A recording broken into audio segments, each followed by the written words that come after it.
You are listening to Seven Horns AI, your AI-powered market update. Today is Friday, June 19th, 2026, and U.S. cash markets were closed today in observance of the Juneteenth holiday.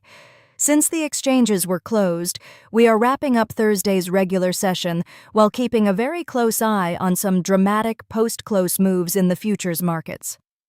On Thursday, Wall Street saw a solid tech-led rally. The Nasdaq Composite led the charge, gaining 1.91% to close at 26,518. The S&P 500 also posted solid gains, rising 1.08% to finish at 7,500, while the Dow Jones Industrial Average ended essentially flat, up just 0.14% at 51,565. Thursday's regular session opened strong and held its ground, propelled by domestic semiconductor developments and hopes of a Middle East peace deal. However, looking ahead, futures have taken a sharp U-turn. Since Thursday's close, Nasdaq 100 futures have dropped 2.10%, and S&P 500 futures have declined meaningfully, down 1.26%. Dow futures are showing more resilience, off by only 0.37%. This slide is driven by news that high-stakes U.S.-Iran peace talks have been postponed following renewed fighting between Israel and Hezbollah in Lebanon, unwinding the optimistic narrative that fueled Thursday's gains. Turning to individual names from Thursday's active session, semiconductor and artificial intelligence infrastructure stocks were the primary drivers. NVIDIA gained 2.95%, and Amazon rose 2.90%.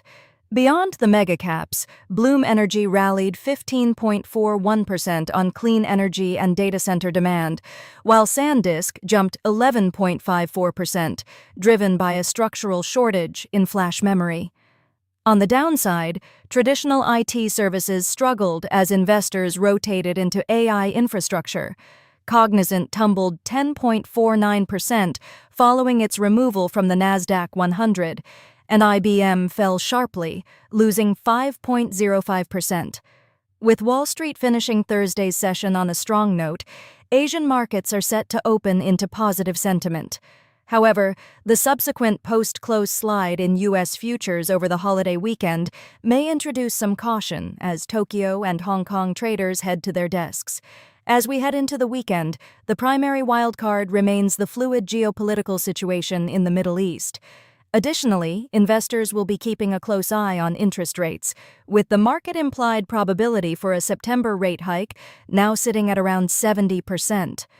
On the corporate calendar next week, we will get key earnings reports, including FedEx on Monday and Micron Technology on Wednesday, which will serve as a crucial barometer for global chip demand.